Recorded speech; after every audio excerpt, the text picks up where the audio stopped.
Dan Burt, an assistant coach with the Duquesne University women's basketball team, walked from Kennedy Township almost to the campus after his car got stuck in the snow. 93 was awfully bad, but I wasn't walking anywhere for 5, 6, 7 miles to a basketball game. Bob Murphy has been stuck in his tractor trailer rig near the Parkway West since 7 o'clock last night. It's been pretty brutal. Cars were getting past me, and eventually a fire truck came along and got me slid to the side, and I wasn't able to move and just been sitting here toughing it out.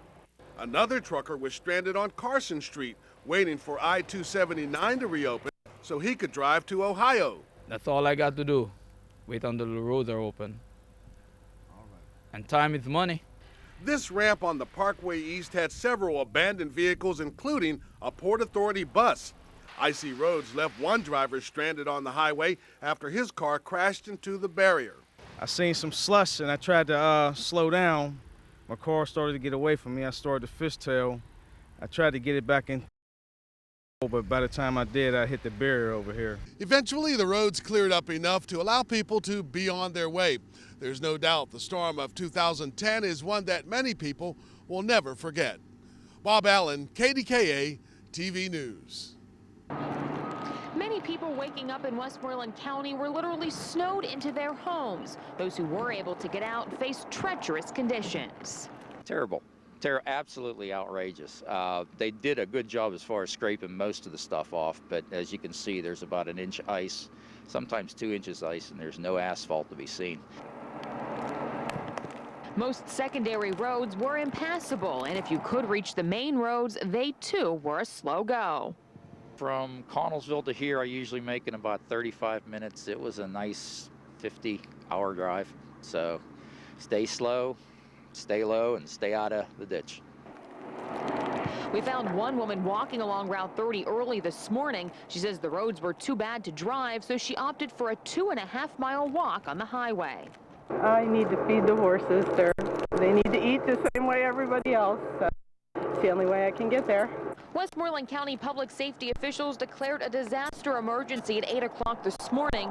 Roads were never closed, but officials say it allowed for some much-needed assistance in municipalities that were struggling to clear the roads. It's important that these people, heed the warning to, stay home for a little while.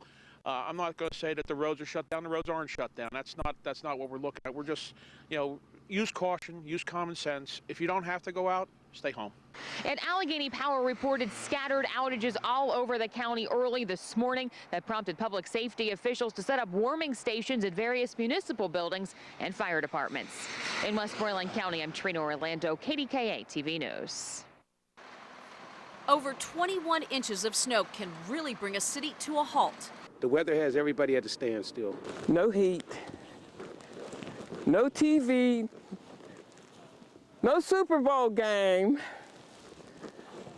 nothing. This wasn't how people expected to spend their Sunday. I've never experienced anything like this. I'm from California. With power out everywhere, at least 2 people have died after using alternate methods to heat their homes. And we aren't out of the woods just yet. Another storm is now heading our way. It's going to get worse. They need to get a hand on it now before the next storm come in. I don't want to go to school, step in a lot of snow. This boy doesn't have to worry about school. Nearly every district in the viewing area has canceled classes for tomorrow. It has been a storm to remember. A little bit of history here today. We don't get these storms too often. No car, no bus. Beautiful day in the neighborhood. No cab. Well, people do the next best thing. How about cross-country skiing on 5th Avenue in Shadyside? I just got them for Christmas this year from my parents. Uh-huh. How are they working? Great so far. Yeah? Yeah. All right. Uh-huh. Faster than on foot. And there's always running, like this young woman training for a triathlon. Can't believe I'm running down 5th Avenue. There's nothing else to do. Everything's closed, and I'm a grad student, so it's either this or study. Of course, there's mountain biking. I'm here from Ann Arbor, Michigan, visiting my friends. In Michigan, this would be no problem. We all ride mountain bikes in the wintertime in Michigan. But it's always best to ride, and these two tykes were bundled up and going in style. Yeah, it's a lot of snow, but you got to enjoy it. That's all you can do. And so for a day at least, people have had to park their cars and do their best to get around. But at least the people we've spoken with say they've managed to have a little fun along the way. In Oakland, Andy Sheehan, KDKA-TV News.